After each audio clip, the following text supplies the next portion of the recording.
On Tech Talk tonight, we talk about why you should have Google two-factor authentication and also our subreddit of the week, electronic cigarettes. All that and more coming up next.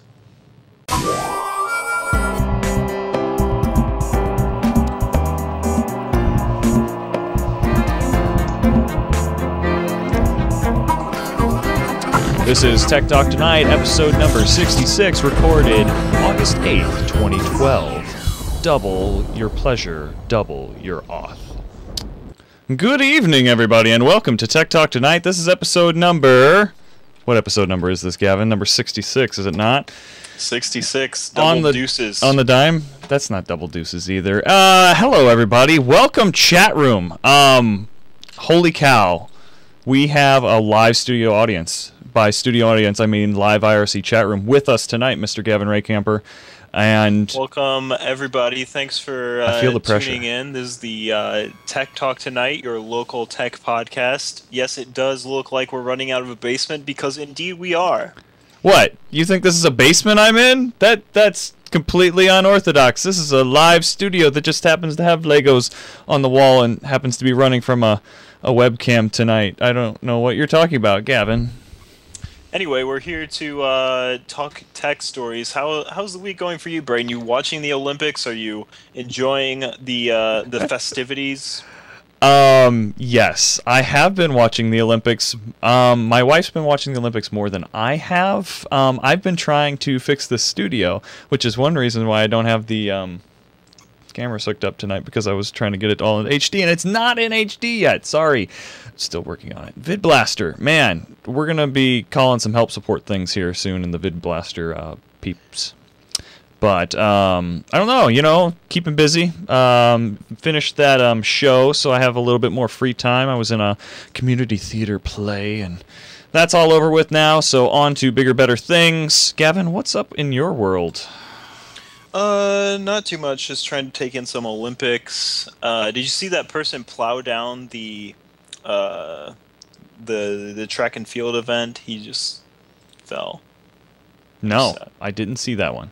You have to check that one out. But other than that, just some tech stories. The first one for this week, have you heard about in font news? I know that's not normally exciting. Fonts? You don't say. I'm so excited. Adobe released an open source font this week, and it's actually kind of exciting because it's the first time it's their first foray into open source fonts.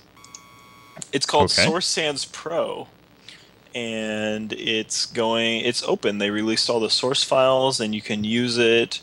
I don't know. I think that's pretty exciting. Do you enjoy fonts, Braden? I enjoy fonts, but how is this different than like a royalty-free font?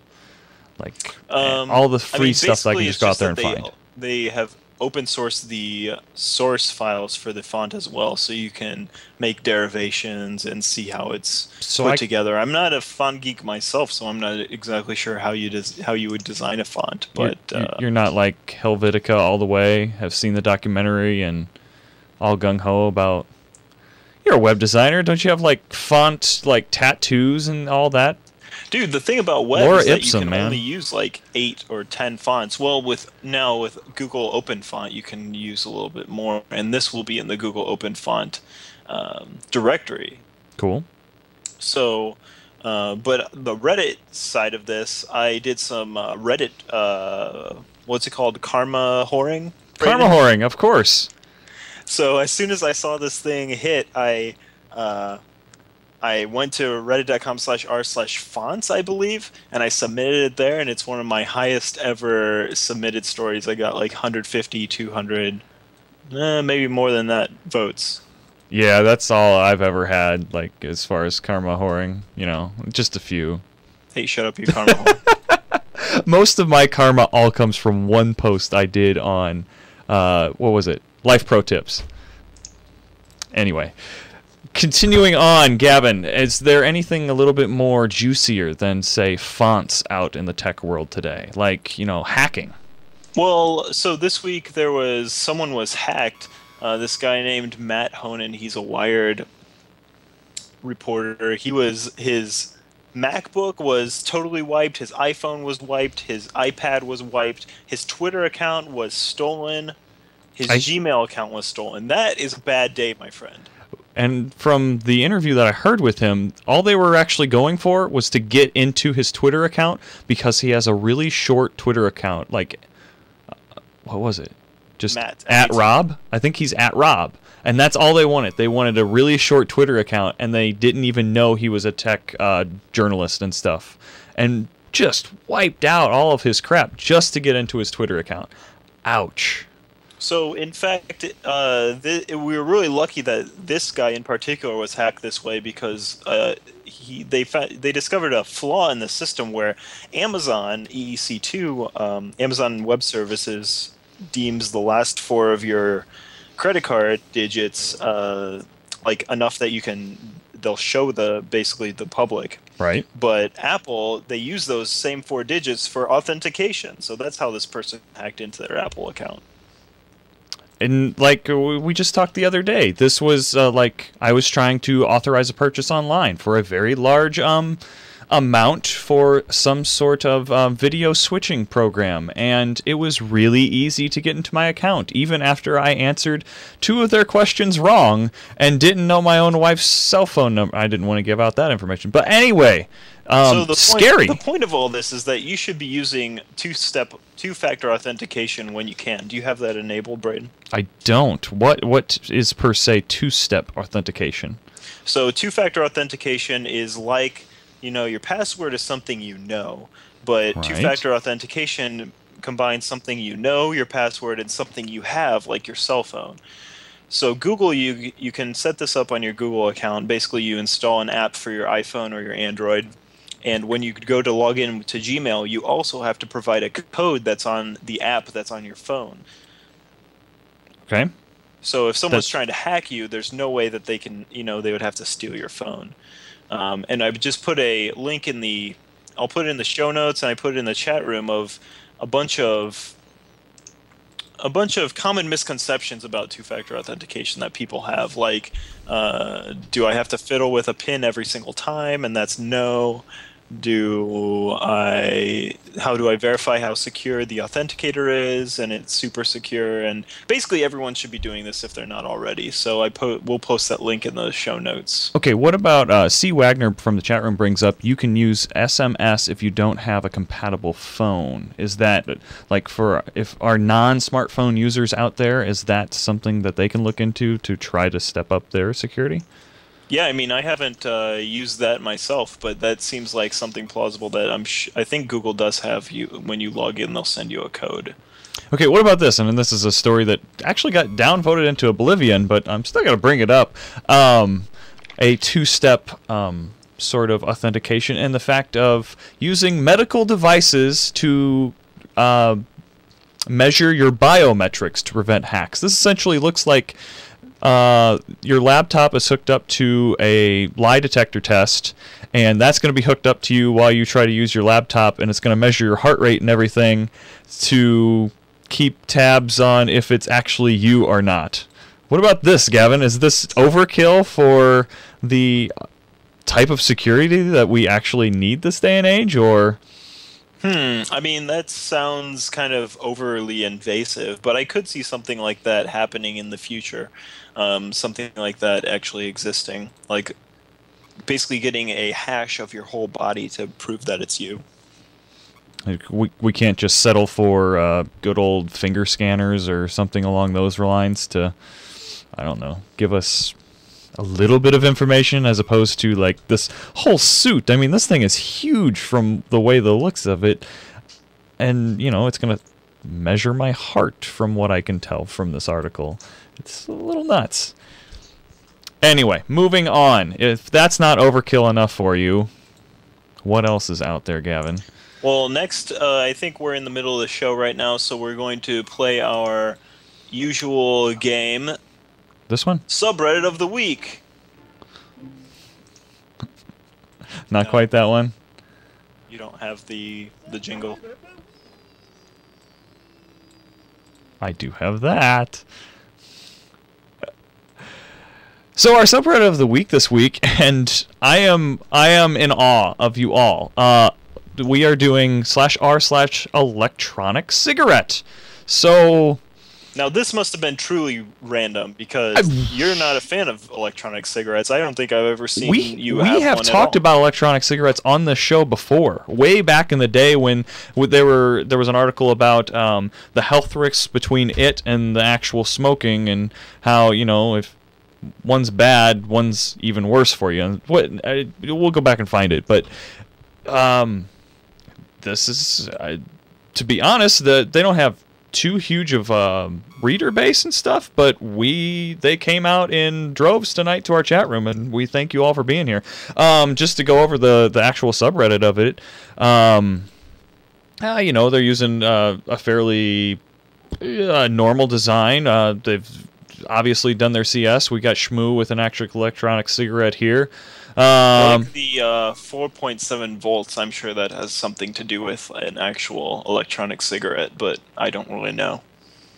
Well, I think that's an actual brand. Like, there are, over here in the actual extra subreddits and stuff, there's like specific brands to other subreddits and stuff they've got going on.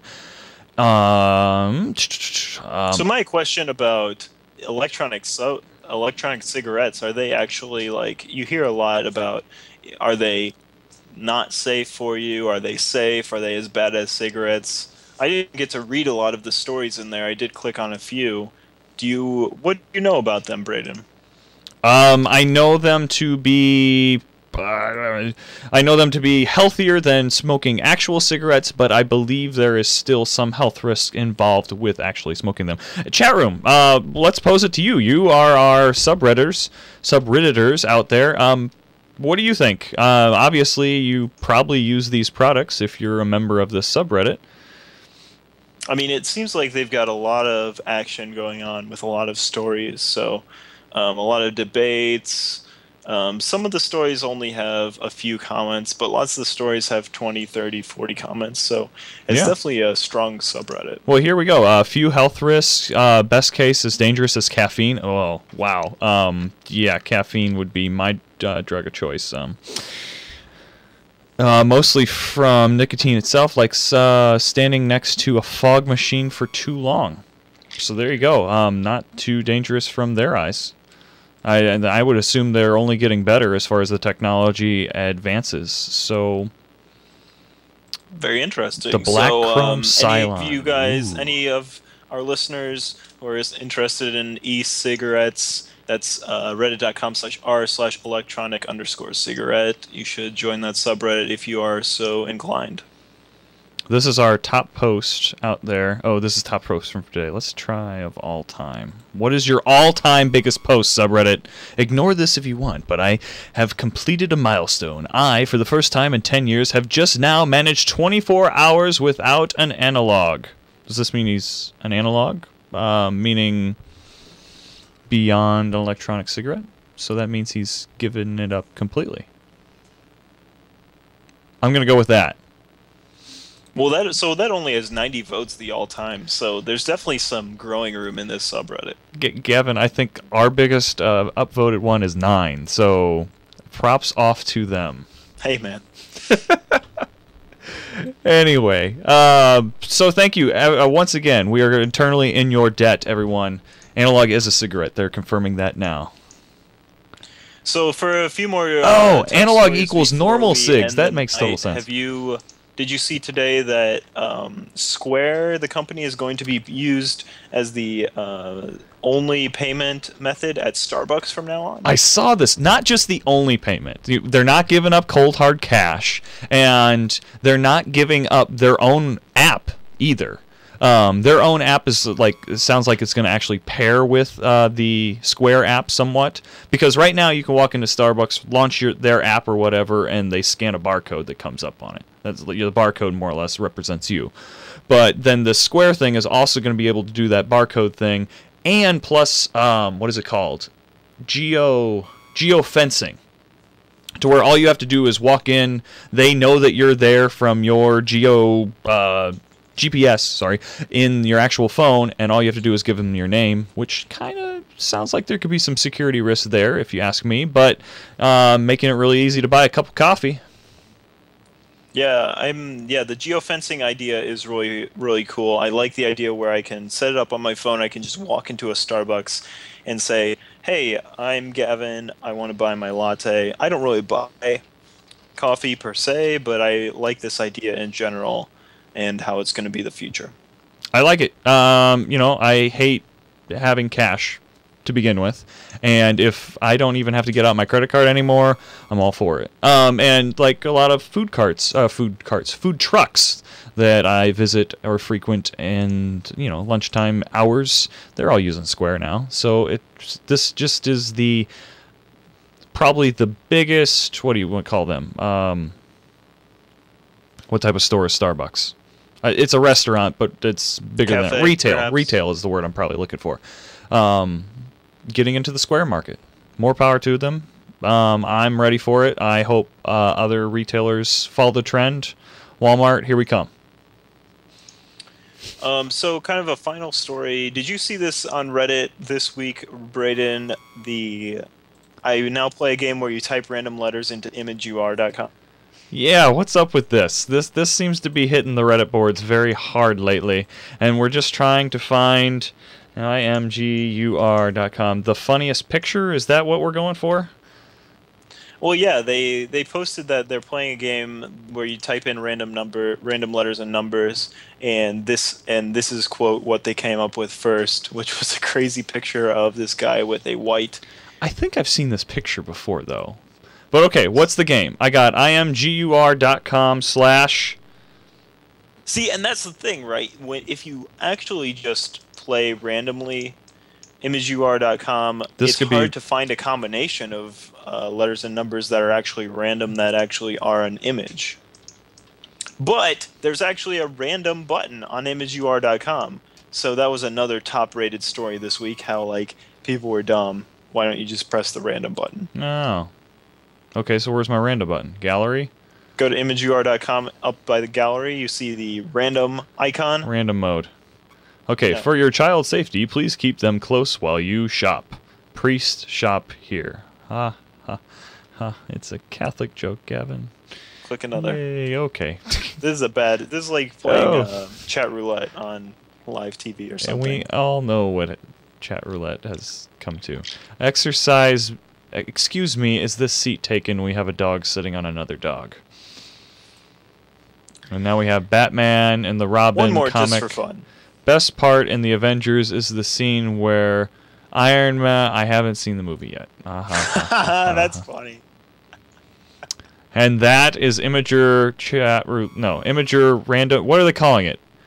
Random Imager of the Day. Yeah, I mean, I think we should play that every show. Personally, it's pretty funny, okay, but it's so also risky and it's also hit or miss. Yeah, am I gonna get like NSFW type pictures up next? Is this what it's gonna come to? Perhaps. That's Excellent. Us. I know that's us. Anyway, I think that's all we have for this week, Braden. Where can people subscribe to our fine podcast if they are interested in following in future weeks? Well, Gavin, we got them over to techtalktonight.com, which is a great place to find all of our links and stuff over on the side. And, I mean, that's basically where it's all at, man. And then we're going to get the show up on YouTube after everything's out and done, edited, and then we'll have it out on the iTunes. And all those links can be found at techtalktonight.com. Yep. And hey, like it says in all of our show notes, if you have any compliments or suggestions for the show, email me, Braden, Braden, at techtalktonight.com. And if you have any complaints and just want a general bitch about anything, email Gavin, Gavin, at techtalktonight.com. Gavin, where can they find you? Sign up for the iTunes podcast. Even if you don't want to listen, just download it. It'll help out our numbers. Right. Yeah, and we're all about the numbers. And we're all about the technology of webcams and weird switching programs. And hey, I'm blown away at our chat room, even though they've kind of dwindled throughout the show here. More power to them. Gavin, anything else you have for anything? That one segment that you kind of do? Nope, that's all I got. Have a good one, Braden, and have a good one, everyone. Have a nice week. Did you hear that? No. Oh, you don't hear that audio. Sorry. Anyway, we will close out the show now. Thank you, everybody, for joining us. And that is a wrap. We will see you next Wednesday.